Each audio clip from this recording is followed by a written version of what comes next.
Bueno, buenas tardes muchachos, hoy vamos a ver el tiro parabólico oblicuo, que es el otro tiro parabólico después del horizontal.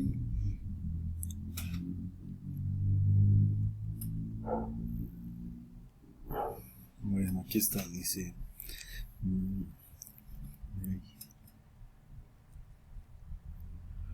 se caracteriza por la trayectoria que sigue un cuerpo cuando es lanzado con una velocidad inicial y que forma un ángulo con el eje horizontal. Por ejemplo, la trayectoria seguida por una pelota de voleibol después de recibir el golpe durante el saque inicial, o el de un balón de fútbol al ser despejado con un cierto ángulo por el portero. Vean cómo las trayectorias que puede describir en base al ángulo con el que sale son estas. Vemos que, por ejemplo, un ángulo de 60 y un ángulo de 30 alcanzan la misma distancia horizontal, solo que el de 60 pues, alcanza una mayor altura que el de 30.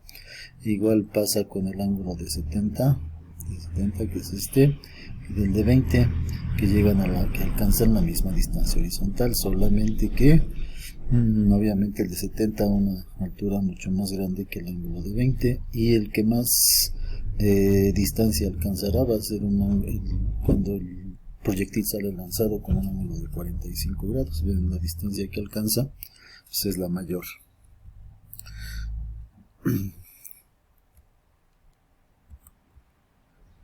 Bueno, dice, vamos a ver este ejemplo. Dice, en el siguiente dibujo vemos la trayectoria seguida por una pelota de golf que es lanzada con una velocidad de 40 metros sobre segundo y que forma un ángulo de 60 grados con respecto a la horizontal. Aquí está, sale disparada con un ángulo de 60 y con una velocidad inicial de 40 metros sobre segundo. Aquí está. Vean cómo, bueno, este tipo de movimiento se analiza así: desde que sale el proyectil hasta la mitad de su distancia horizontal, que es donde alcanza su altura máxima. Desde que sale hasta donde alcanza su altura máxima se analiza como tiro vertical, como si fuera tiro vertical, y se utilizan las mismas fórmulas de tiro vertical. Y después de que alcanza su altura máxima empieza su descenso y se analiza como caída libre, desde la altura máxima hasta donde llegue el proyectil horizontalmente. Recuerdan que en álgebra vectorial las componentes de la velocidad inicial, es decir, se descompone la velocidad inicial, se descompone en dos, en velocidad horizontal y en velocidad vertical. Acuérdense que la velocidad horizontal se analiza, horizontalmente se analiza como un cuerpo en movimiento rectilíneo uniforme, es decir, la velocidad horizontal, ahorita la vamos a calcular, permanece constante desde que sale hasta que llega. Y bueno, vamos a ver dice, para nuestro ejemplo, las componentes vertical y horizontal de la velocidad tienen una magnitud al inicio de su movimiento de velocidad inicial vertical es igual a velocidad inicial por el seno de 60 grados es igual a 40 metros sobre segundo, que es la velocidad con la que sale, por .8660, que es el seno de 60, es igual a 34.64 metros sobre segundo. Esta es la velocidad vertical, desde que sale hasta que alcanza su altura máxima. Se va disminuyendo. Y la velocidad horizontal, es igual a la velocidad inicial por el coseno de 60, es decir, 40 metros sobre segundo por 0.5, que es el coseno de 60, me da 20 metros sobre segundo. Esta velocidad la va a permanecer constante desde que sale aquí hasta que llega hasta el otro lado. Bueno, dice, y para calcular la altura máxima y el tiempo que tarda la pelota, se tiene que la altura máxima es igual a menos velocidad inicial vertical, la que calculamos, esta 3464 al cuadrado, sobre 2 veces la gravedad. Aquí hay un signo negativo. La gravedad, acuérdense que siempre es negativa.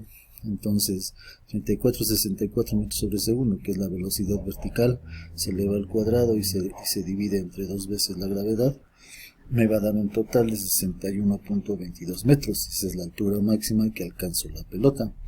Luego, el tiempo que tarda en subir es igual a menos la velocidad vertical, la misma velocidad 34,64, entre la gravedad que es menos 9.8, menos entre menos, pues ya me va a dar positivo el tiempo, menos entre menos, positiva la altura máxima. Acuérdense, estas fórmulas son las que van a ocupar en este tipo de movimientos, las primeras dos que están aquí arriba, estas dos para altura máxima y para el tiempo en subir. Estas dos fórmulas son de tiro vertical, si recuerdan, son de tiro vertical.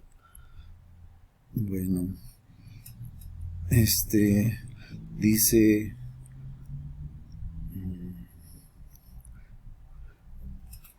dice el tiempo en el aire es igual bueno, este fue el tiempo en subir. Ahora el tiempo en el aire es igual a 2 veces la velocidad vertical entre la gravedad, por lo que el tiempo en el aire se hizo 3,53 segundos en alcanzar la altura máxima, pues va a ser otros 3,53 en caer, por eso es 2 por 3,53, me da 7.06 segundos. Dice, ahora para calcular la distancia horizontal de h, lo que haremos con la componente horizontal de la velocidad, lo haremos con la componente horizontal de la velocidad, ya que esta permanece constante durante todo el trayecto. Aquí está, distancia horizontal es igual a la velocidad horizontal por el tiempo en el aire. Esta es la fórmula, sustitución 20 metros sobre segundo, que fue la que calculamos, que es BH, se multiplica por los 7.068 segundos, que es el tiempo que estuvo la pelota en el aire, me da un total de 141 metros. Es decir, la pelota alcanzó 141 metros horizontalmente. Ahora, también se puede calcular, dice aquí, o bien se puede calcular con esta otra fórmula, dice distancia horizontal es igual a menos la velocidad inicial al cuadrado. Aquí sí se utiliza la velocidad, directamente la velocidad inicial, que es de 40, aquí está la sustitución, por el seno de 2 veces el ángulo, por el seno de 2 alfa, 2 veces 60, entre la gravedad menos 9.8. Aquí hay otra vez dos signos negativos para que la distancia horizontal me dé positiva. 40 es igual a 40 metros sobre segundo al cuadrado por el seno de 2 veces 60, que sería el seno de 120, entre menos 9.8. Aquí está la sustitución. Y el resultado me va a dar 141.3, que es el mismo resultado que con la fórmula de la distancia horizontal, ya que es un tiempo uniforme.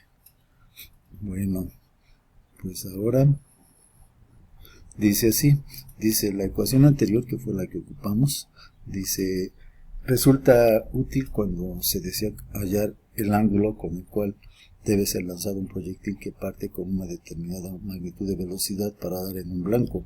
Es decir, de esta fórmula, si nosotros quisiéramos calcular, de hecho viene en la actividad, un problema donde tienen que despejar y calcular el ángulo con el cual sale un proyectil para que llegue a dar en un blanco determinado. Luego dice, bueno, en conclusión, debemos considerar a un tiro parabólico, ya sea horizontal u oblicuo, como el resultado de combinar dos movimientos, uno horizontal y otro vertical, que se presentan de manera simultánea. El movimiento en dirección horizontal es con una velocidad constante, pues carece de aceleración. Sin embargo, el movimiento vertical tiene una aceleración constante debido a la acción de la gravedad y va dirigido hacia abajo, es decir, perpendicularmente a la superficie de la Tierra. Los dos movimientos no interfieren entre sí, porque uno es independiente del otro. Y bueno, como la actividad número 5, ustedes van a tener aquí 5 ejercicios. El primero es de tiro parabólico horizontal, el segundo es de tiro parabólico oblicuo, el tercero es de tiro parabólico oblicuo, es donde les digo que tienen que calcular el ángulo, tienen la velocidad y tienen la distancia, con eso calculan el ángulo. El 4, que también es de tiro parabólico horizontal, un avión vuela horizontalmente con esta velocidad y deja caer un proyectil desde 500 metros de altura. Calcula el tiempo que transcurre y la distancia horizontal. Y el problema 5, dice un jugador patea una pelota con una velocidad inicial de 22 y un ángulo de 40, calcula la altura máxima y el alcance horizontal de la pelota.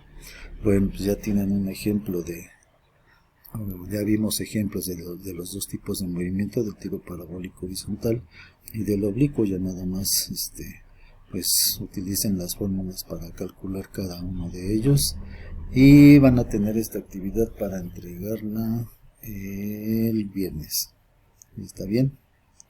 Pero pues, si tienen dudas, acuérdense que me pueden hacer alguna consulta de una duda por medio de mi correo, por favor. Bueno, pues que les vaya bien, y acuérdense que no deben salir. Ok, entonces hasta luego, buenas tardes.